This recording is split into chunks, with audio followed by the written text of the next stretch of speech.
What's up, guys? Dr. Seth back here to help solve your powerlifter problems.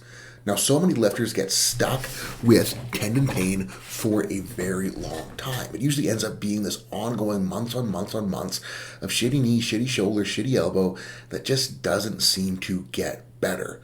And what we really need to understand is that the formula to deal with tendon pain is pretty damn simple. And if we get that formula right, tendon pain can become something that we can get over in a matter of weeks, not months.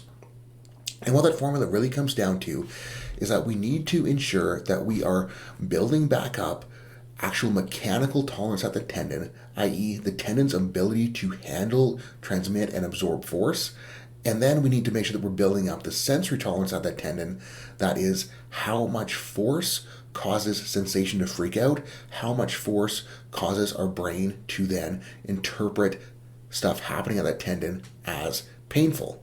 And the thing that I want to focus on is going to be more so the sensory tolerance rather than the mechanical tolerance, because if we're dealing with tendinopathy, if we're dealing with something chronic, it's usually less that we need to actually heal and more that we need to just dial back sensation, because if we've been dealing with it a long time and we've been limited in loading for a long time, it's not like that thing has been actively broken down. It's just that that thing is really hot and pissed off and sensitive, and we need to dial back sensation.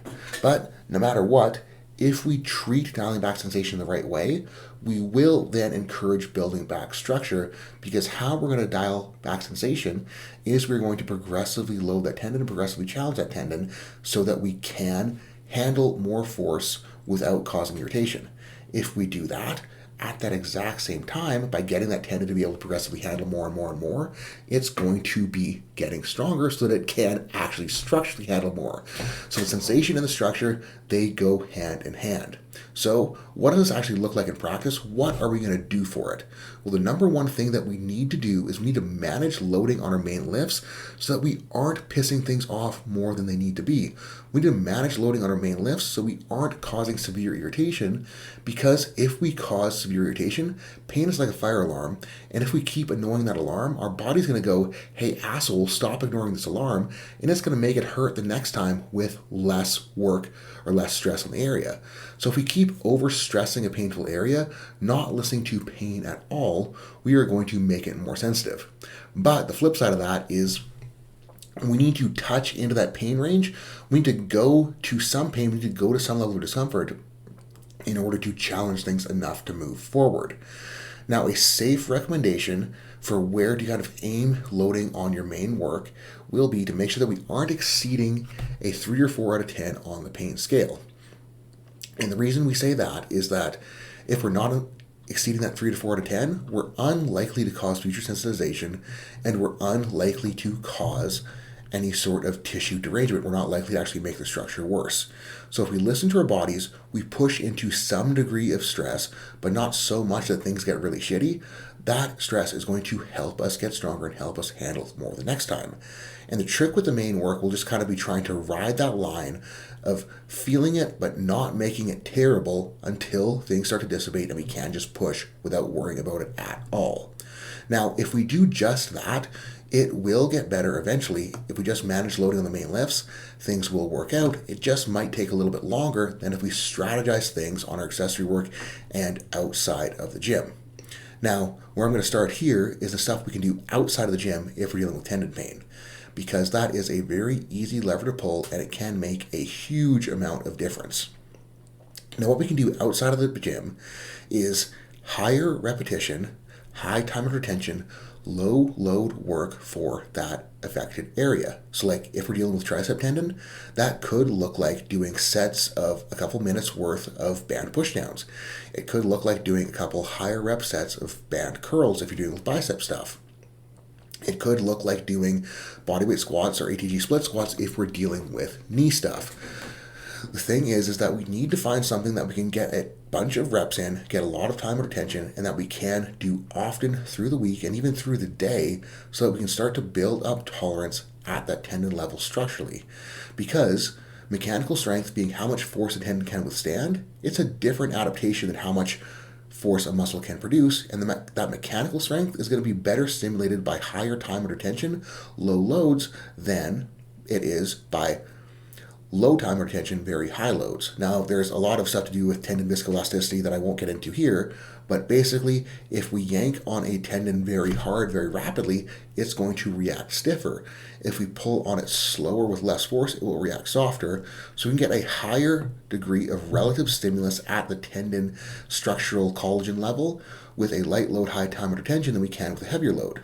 The added benefit of building up tolerance through the light load, high time of retention work is that we get a lot of time exposed to a lengthened stretch tendon if we're loading it slowly. So that can really help us dial back the sensitivity as well as building up the tolerance. So if you're dealing with tendon pain, find a way that you can get 2 or 3 minutes worth of work in per day, just banging out reps for that affected area so that we can start to dial back sensitivity and dial up tendon tolerance at home. And the loads should be light enough that doing this work does not impact your training negatively at all.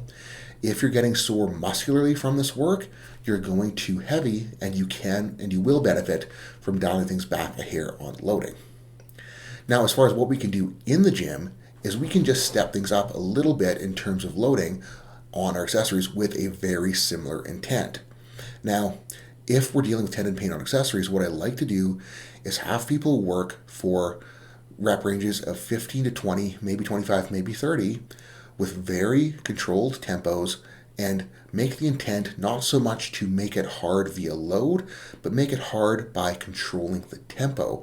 And we're going to do that with movements that really expose that tendon. So like if we're dealing with triceps, what we can then do is like rolling dumbbell extensions and really try to get deep elbow flexion, load into that tendon, and pull our way out of it. And we're just going to do reps, 10, 20, 15, maybe not 10, but 15, 20, 30 reps, and try to make it very, very hard on ourselves by controlling that tempo. And again, that will help us build up the tendon structurally and dial back sensitivity. If we're dealing with biceps, we might want to do something like an incline dumbbell curl where we're getting a lot of length in bicep and then curling up. Again, controlling tempo, higher reps, lower load, make it hard by tempo. And again, we're going to then build up what that tendon can handle. If we're dealing with knees, stuff like ATG split squats, something like a very deep knees forward squat. You can even do like knees forward supported squats. I have some videos on that further back in the channel, but that would be a fantastic way to ease back into getting that patellar tendon to handle load. And with that controlled tempo, with that low load intent, the goal isn't to stay there forever. The goal then will be to take those movements that are air quote risky for the area that could flare things up if we weren't super controlled. And then the goal then will be to get super, super strong at them. And what we're going to do is we're going to try to bring up those high exposure accessories in conjunction with being able to handle more on our main work. And it's like what we're doing is we are allowing the higher rep, super low load homework to drive up our higher exposure accessories. And that then will drive up what we can handle on the main lifts.